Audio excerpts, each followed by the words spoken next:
माझं तुम्हाला एक विनंती करायला मी या ठिकाणी आलेलो आहे. आणि मी ऐकतोय की 4 आपण उमेदवार आहेत आणि कोण कोण विरोधातले उमेदवार. आता आपलं पॅनल म्हणून तुमच्याकडे मी तुमच्या जातीचा आहे, मी तुमच्या धर्माचा आहे, मी तुमचा पाहुणा आहे असं करत तुमच्याकडून एक एक मत मागायचा प्रयत्न करतो. पण हा डाव आहे भाजपचा. हा भाजपचा डाव आहे आपल्यात फूट पाडायचा, आपली मतं घ्यायचा. जे मुंबईत म्हणतात की आम्ही खानाला महापौर होऊ देणार नाही, त्यांना एकदमच मुस्लिम समाजावर सांगलीत आल्यावर प्रेम येते. हे काय येते हे न समजणे एवढं आपण लहान नाही. आपण सावध राहायला पाहिजे.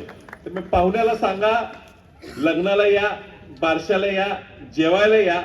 इथं आपला पाहुणा, आपला धर्म, आपली जात ही महाविकास आघाडी आहे. काँग्रेस आपल्याला वाचू शकणार आहे. राष्ट्रवादी काँग्रेस, शरद पवार पक्ष आपल्या पाठीशी आहे. या काँग्रेस पक्षाचा झेंडा, या महाविकासाचा झेंडा ह्या महापालिकेवर जर चालवायचा असेल तर आपल्याला पूर्णच्या पूर्ण 4 उमेदवार ह्या ठिकाणी निवडून यायला लागणार आहे. आपल्या माता भगिनींच्या सुरक्षितेसाठी, आपल्या लहान चिमुकल्यांच्या जीवासाठी.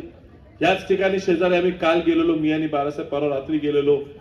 मर्दा नावाच्या कुटुंबाचे तक्रार, मारवाडी कुटुंब होतं, तक्रार की त्यांच्या लहान बाळाला कुत्रं चावलं आणि जवळजवळ 8-10 दिवस बाळ आजारी होतं. त्यांच्या शेजारीत अजून एक कुत्रं बाळाला चावलं आणि त्या बाळाचा मृत्यू झाला. ते कुत्रं चावताना काय जात धर्म बघते का?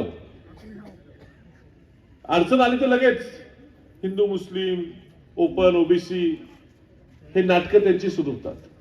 कुठलाही मुद्दा, प्रश्न आपण काढले, पाणी मिळत नाही तर लगेच ते मुद्दा मंदिर, मस्जिद.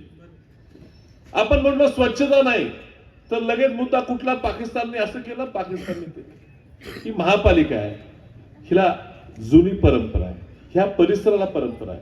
या ठिकाणी तुमच्या भाषणात परवा मुख्यमंत्री म्हटले की 600 कोटीचा निधी आणणार आहे, पुराला तुम्हाला वाचवणार आहे. मी तुम्हाला आश्वासन देतो, ही योजना फक्त पैसे कमवायची, लुटायची योजना आहे. आता साहेबांनी बोलले भिंत बांधली तर पाणी अडवेल. यांनी पूर्ण शामराव नगरचं पाणी गटरीनं इथं आणणार आहेत आणि 27-28 फुटाच्या आत नदीला सोडणार आहेत, अशी यांची संकल्पना. अहो 27 फुटाचं पाणी असताना आपल्याला त्रासच नाही, आपल्यात पाणी येतच नाही.